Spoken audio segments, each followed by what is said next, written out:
እሺ እንደምን አላችሁ ተማሪዎች? የዛሬ የ12ኛ ክፍል የታሪክ ትምህርት ቻፕተር 2 ማጠቃለያ ጥያቄ ነው የምንሰራ። እነዚህ ማጠቃለያ ጥያቄዎች ምናልባትም ዩኒቱን ለመረዳት ስለሚጠቅማችሁ በጥሞና ስሯቸው። አንደኛው ጥያቄ all prevents Europeans penetration into the interior of Africa before the second half of the 9th century except A. disease, B. technological inefficiency, C. topographical knowledge of Africans, D. improvements in shipbuilding።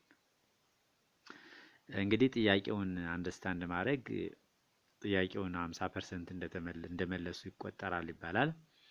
የጥያቄው መንፈስ ምንድነው? አውሮፓውያንን ወደ አፍሪካ መሃል አካባቢ እንዳይገቡ ከ19ኛው መቶ ክፍለ ዘመን ሁለተኛ አጋማሽ አካባቢ ድረስ በፊት የከለከላቸው ነገር ምንድነው ነው? አንደኛ ዲዚዝ ይላል። ልክ ነው። ዲዚዝ በተለይ ማላሪያ፣ ጽጽፍ ላይ የሞስኪቶ ዲዚዞች አውሮፓውያን ወደ ኢንቴሪየር ፓርት ወደ መሃል አካባቢ እንዳይገቡ ከ19ኛው መቶ ክፍለ ዘመን ሁለተኛ አጋማሽ በፊት ፕሪቬንት ያደረጋቸው ነገር ነው። ልክ ነው።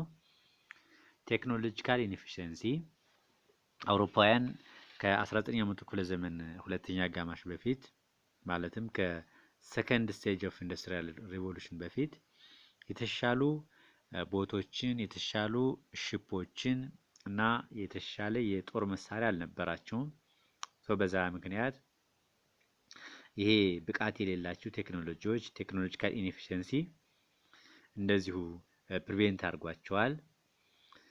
ቶፖግራፊካል ናውሌጅ ኦፍ አፍሪካንስ ልክ ነው። አውሮፓውያን ብዙም ስለ አፍሪካ ቶፖግራፊ ብዙም ግንዛቤው እስከዚህም ናቸው። እስከ 19ኛው መቶ ክፍለ ዘመን ሁለተኛ አጋማሽ ድረስ ዲ ኢምፕሩቭመንትስ ኢን ሺፕ ቢልዲንግ ይላል። ይሄ ፕሪቬንት አላረገም። የሺፕ ቢልዲንግ ኢምፕሩቭመንት ይልቁንስ የአውሮፓውያንን ፔኔትሬሽን ወደ ኢንቴሪየር ፓርት ኦፍ አፍሪካ በከፍተኛ ሁኔታ የጨመረ ክስተት ነው። ስለዚህ መልሱ ዲ ይሆናል ማለት ነው። መልሱ ዲ ይሆናል ማለት ነው። ሁለተኛው ጥያቄ why the illegitimate trade ended in Africa? illegitimate trade የሚባለው ትራንስ አትላንቲክ ስሌቭ ትሬድ እንደሆነ አይተናል። ይሄ ትራንስ አትላንቲክ ስሌቭ ትሬድ ከ15ኛው መቶ ክፍለ ዘመን ጀምሮ እስከ 19ኛው መቶ ክፍለ ዘመን እንደነበረና በተለይ በ19ኛው መቶ ክፍለ ዘመን ሁለተኛ አጋማሽ ይሄ ኢንዱስትሪ ሪቮሉሽን ሲጀመር አውሮፓውያኖች ይሄንን ኢሊጂቲሜት ትሬድን ወይም ደግሞ ትራንስ አትላንቲክ ስሌቭ ትሬድን ኢንድ እንዳደረጉ አይተናል። እና ለምንድን ነው ኢንድ ያደረገው ነው? በአፍሪካ እንግዲህ አውሮፓውያኖች ለአፍሪካውያን ተቆርቁረው ሳይሆን because of the industrial revolution ነው። the fact that the slave trade was irrelevant for the industrial revolution, the Europeans ended the industrial revolution. so መልሱ የሚሆነው A because of the industrial revolution ነው የሚሆነው። because of strong pressure of abolitionist movement ይሄ አልነበረም። የአቦሊሽኒስት ሙቭመንት ነበረ። በእርግጥ ሁማኒታሪያኖች እና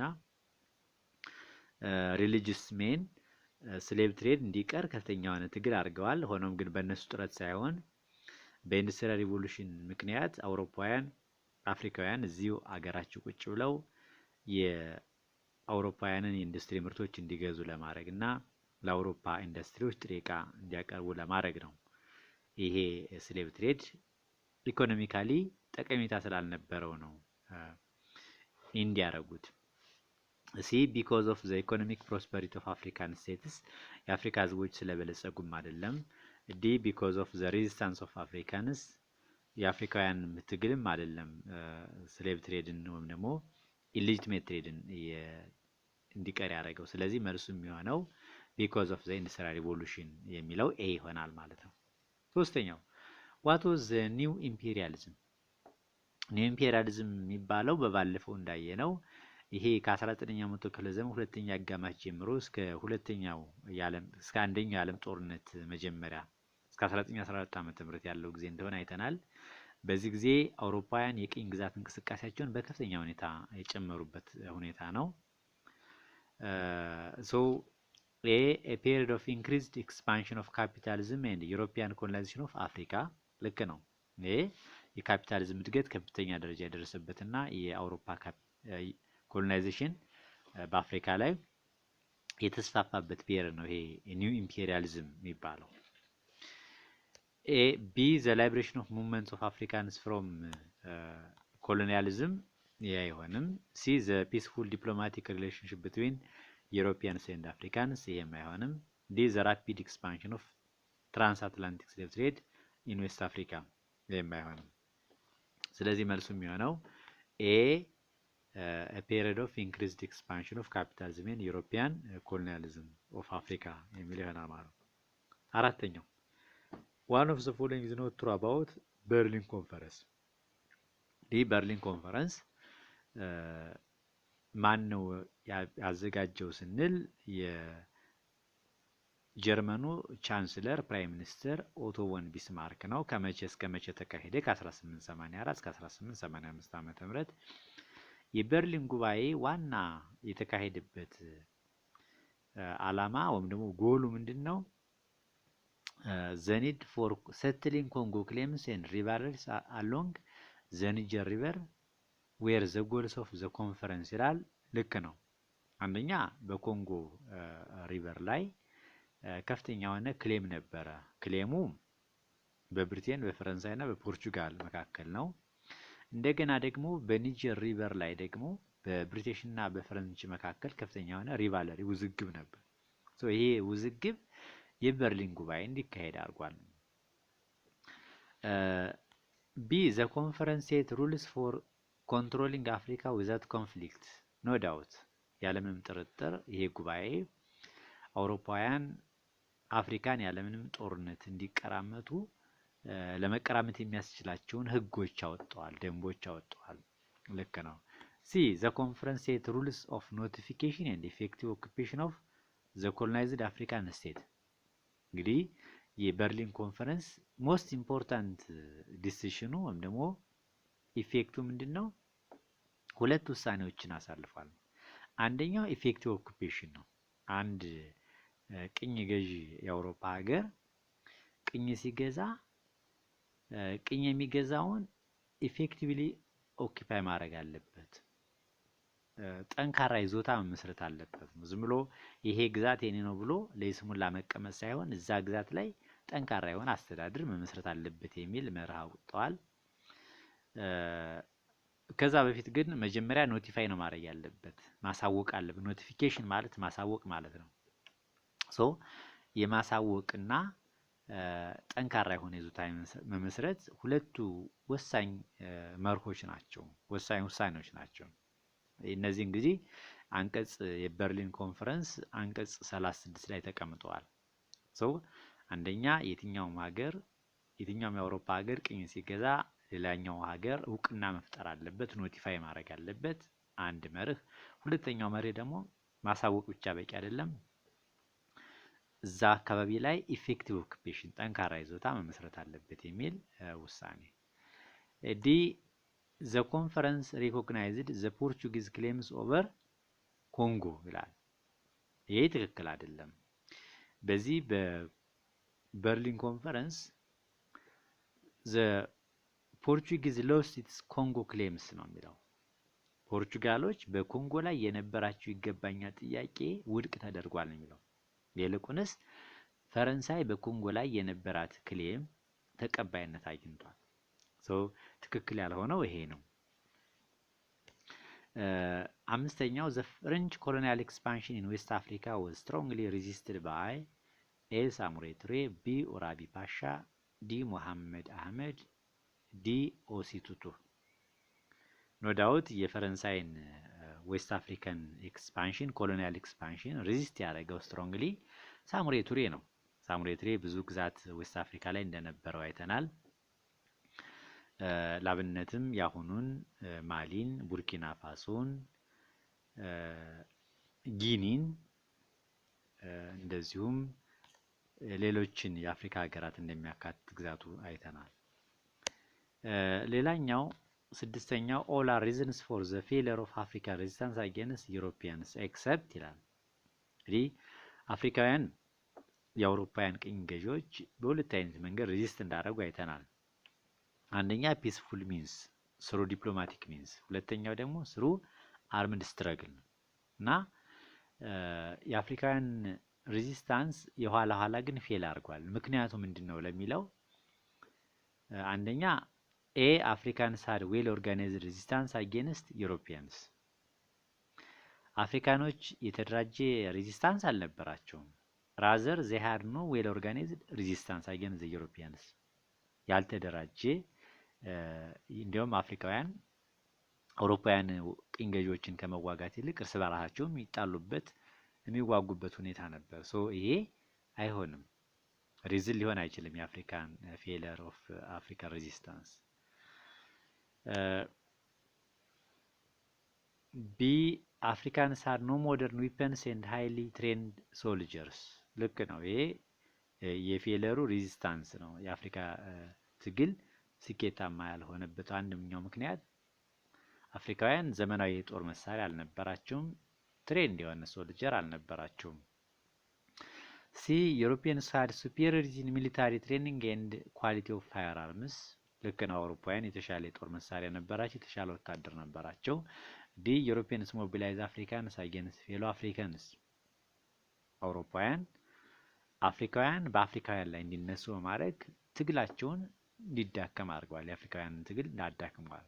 ሶ ምናልባትም ለአፍሪካ ሬዚስታንስ ፌለር ምክንያት ያልሆነው ከተጠቀሱት ኤ ይሆናል ማለት ነው። ከኤ ውጭ ያለው ግን ሌላው የአፍሪካን ፌለር ኦፍ ሬዚስታንስ ምክንያት ተደርጎ ይወሰዳል። ኢን ዘ ሂስትሪ ኦፍ አሻንቲ ዘ ተርም ኦዲዋራ ሪፈርስ ቱ ይላል። ኤ ዘ ታይትል ጊቨን ፎር ዘ ቺፍ ኦፍ ዘ አሻንቲ፣ ቢ ዘ ካፒታል ኦፍ ዘ ኤምፓየር፣ ሲ ዘ ጎልደን ስቱል፣ ዲ ዘ ከልቸራል ፌስቲቫል ሲምቦላይዝድ ዘ ዩኒየን ይላል። መልሱ የሚሆነው የትኛው ነው? ዘ ከልቸራል ፌስቲቫል ሲምቦላይዝ ዘ ዩኒየን ነው የሚለው። ኦሲቱቱ የሚባለው የአሻንቲ ንጉስ ወይም ደግሞ አሳንቲኔ ይባላል። የአሻንቲ ንጉስ በባለፈው እንዳየነው ይሄ በአሻንቲ ታሪክ ብዙ ነገሮችን የሰራ ነው እና ምን አድርጓል? ኦዲዮራ የሚባለውን የአሻንቲ ከልቸራል ፌስቲቫል በማካሄድ የአሻንቲ ህዝቦችን አንድነት ለማስተዋወቅ ሞክሯል። ሶ ኦዲዮራ ማለት በአሻንቲ ታሪክ ወይም ነው በአሳንቲ ታሪክ ምንድነው? ኢት ሪፈርስ ቱ ዘ ከልቸራል ፌስቲቫል፣ የህዝቡን የከልቸራል ፌስቲቫል ሪፈር የሚያደርግ ነውና የከልቸራል ፌስቲቫሉ ደግሞ የህዝቡን አንድነት የሚያብራራ የሚጠቁም ነው። who declared to be the expected Mahdi or al-Mahdi in Sudan in 1881 እንግዲህ በሱዳን በ1881 ዓመተ ምህረት የማህዲስት እንቅስቃሴ ነበር። ይሄ የማህዲስት እንቅስቃሴ አልማሃዲ በሚባል ሰው ወይም ደግሞ ማሃዲ በሚባል ማዕረግ ባለው ሰው ኤክስፔክትድ ኢስላሚክ ሴቨር ማለት ነው፣ የእስልምና እምነት ጠባቂ እንደማለት ነው። ይሄ አልማሃዲ የሚባለው ማን ነው? ራሱን ማሃዲ ብሎ ነው አልማሃዲ ብሎ በ1881 ዓመተ ምህረት ሱዳን ላይ ያወጀው ሰው ማን ይባላል ነው? ኖ ዳውት መሐመድ አህመድ ነው። የማህዲስት እንቅስቃሴ ሱዳን ላይ መሪው መሐመድ አህመድ ነው። ቻርልስ ጎርደን በማህዲስት እንቅስቃሴ በመሐመድ አህመድ የተገደለ የእንግሊዝ እና የግብጽ የጦር መሪ ነው።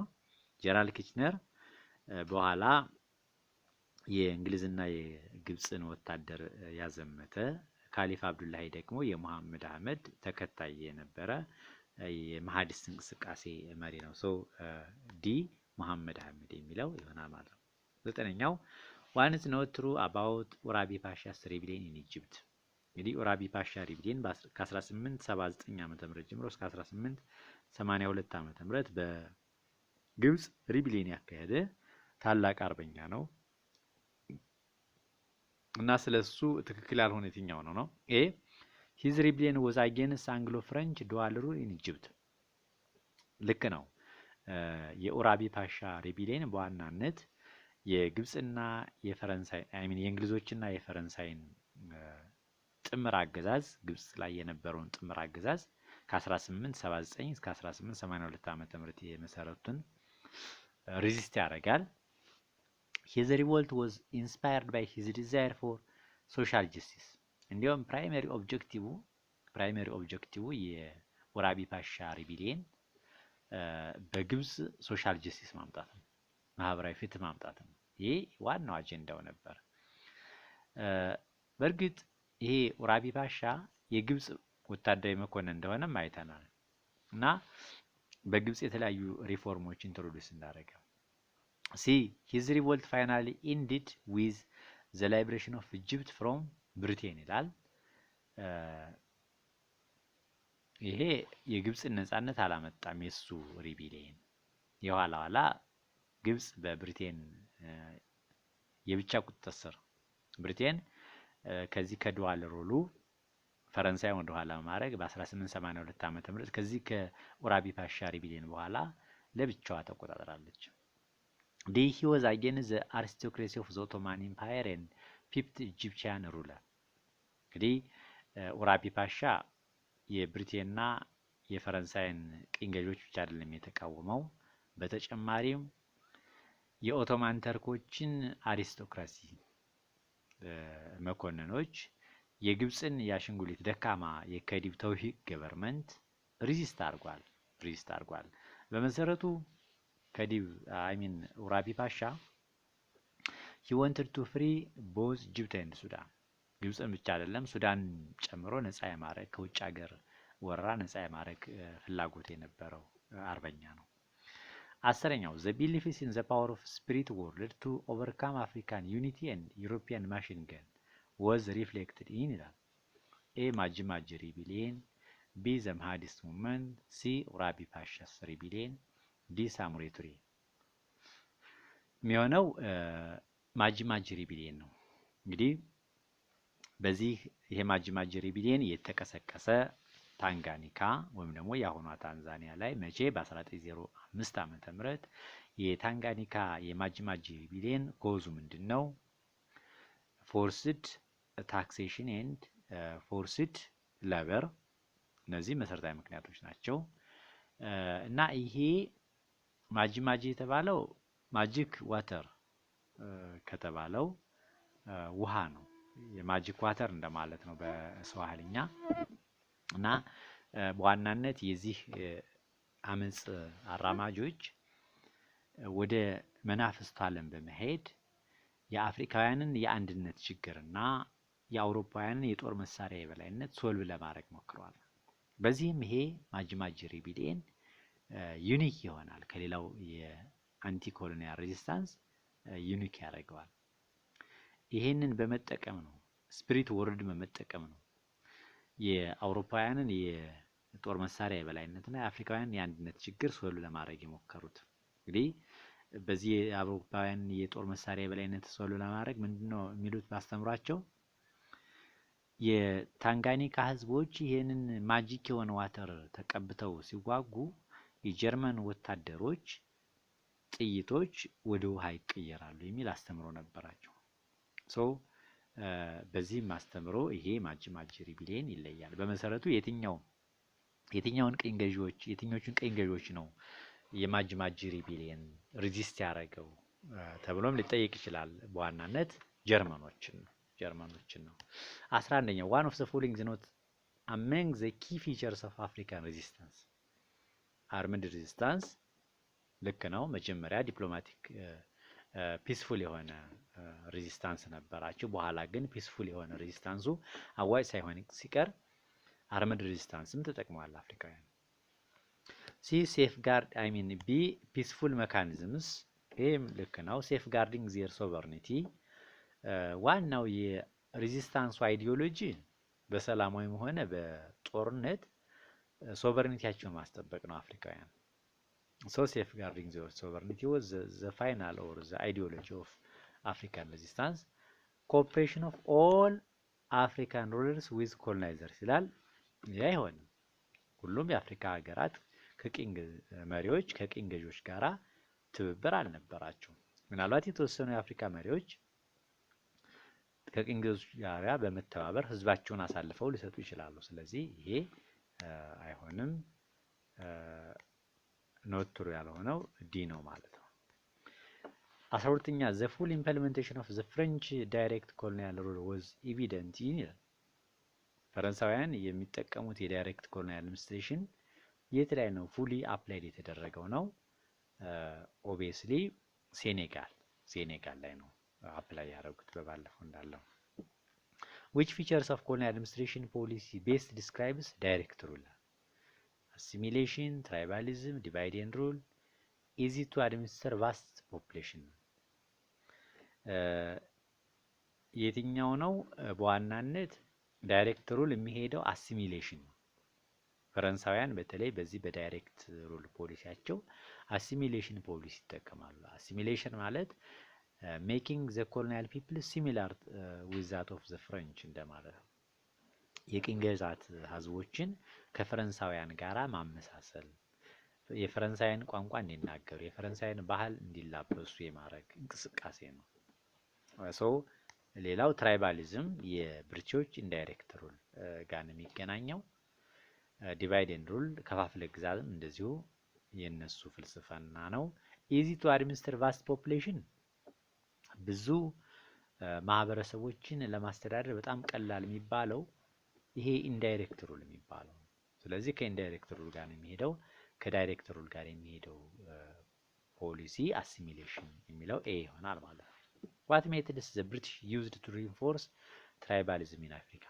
እንግዲህ ትራይባሊዝም ማለት ኢትኒሲቲን የኢትኒስ ዲፈረንስ፣ የካልቸራል ዲፈረንስ፣ የላንጉጅ ዲፈረንስን በማጉላት የአፍሪካውያንን ልዩነቶች በመጨመር አፍሪካውያን አንድ እንዳይሆኑ የማድረግ ሲስተም ነው እና በዚህ ሲስተም ብሪቲሾች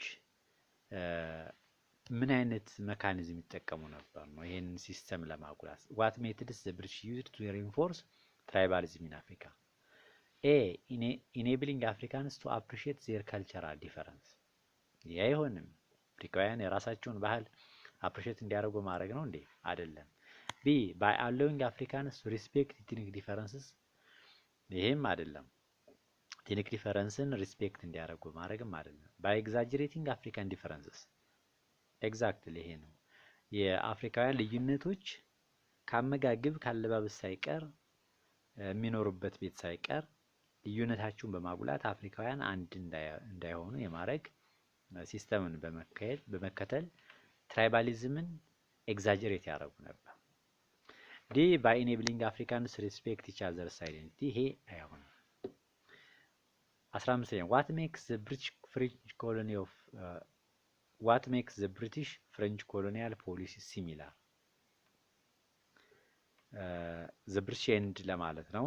የብሪቲሽና የፈረንች ኮሎኒያል ፖሊሲ ተመሳሳይ የሚያደርጋቸው ነገር ምንድን ነው? ኤ ቦዝ ዩዝድ ትራዲሽናል አፍሪካን ሩለርስ ቱ አድሚኒስተር አፍሪካ።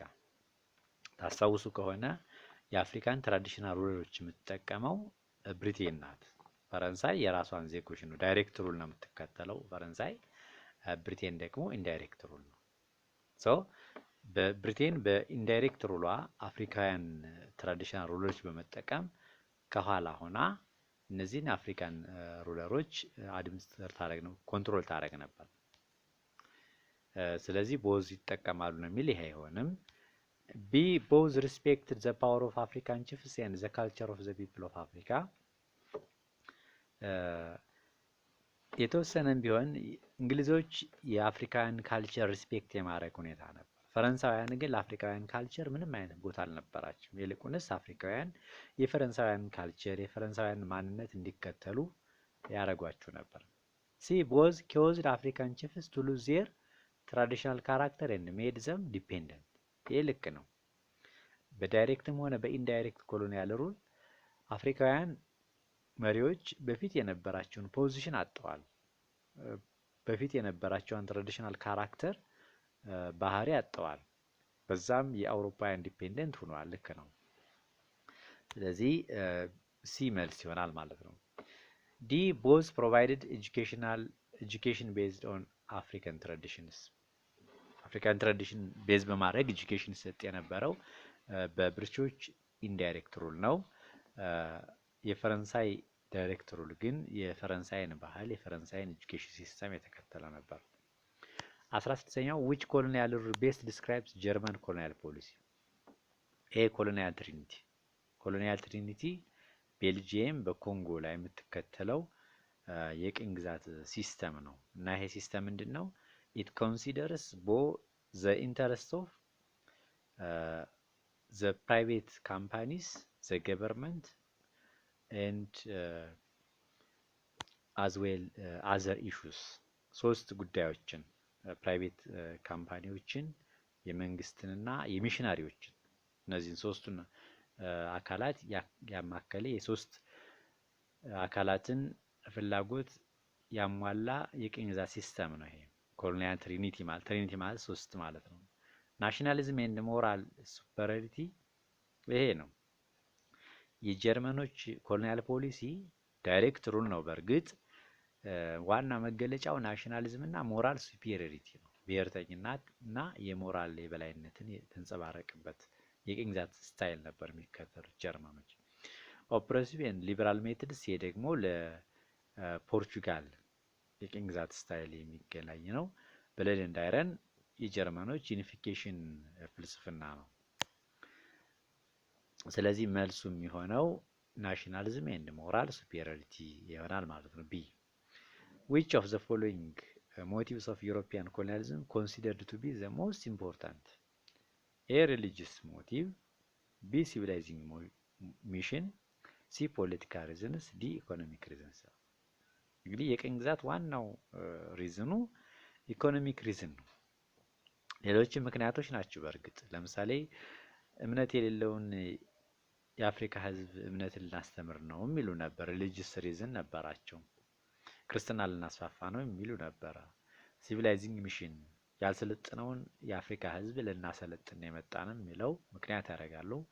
ፖለቲካል ሪዝን ወይም ደግሞ ሶቨርኒቲያቸውን ፕሪስቴጅ ለማግኘት ክብር ለማግኘት በሚል ምክንያትም ነው ቅኝ ገዙት። ሆኖም ግን ዋናው ሪዝኑ በኢንዱስትሪያል ሪቮሉሽን ምክንያት አንደኛ የኢንዱስትሪ ምርታቸውን ለመሸጥ ሶርስ ኦፍ ማርኬት ነው። ሁለተኛው ደግሞ ቱ ጌት ሮ ማቴሪያልስ ፎር ዜር ኢንዱስትሪስ ነው። ስለዚህ ዲ ቤስት አንሰር ይሆናል ማለት ነው። 18ኛው which of the following cash crop production of Africa was labor intensive, low priced and produced under European pressure ይላል።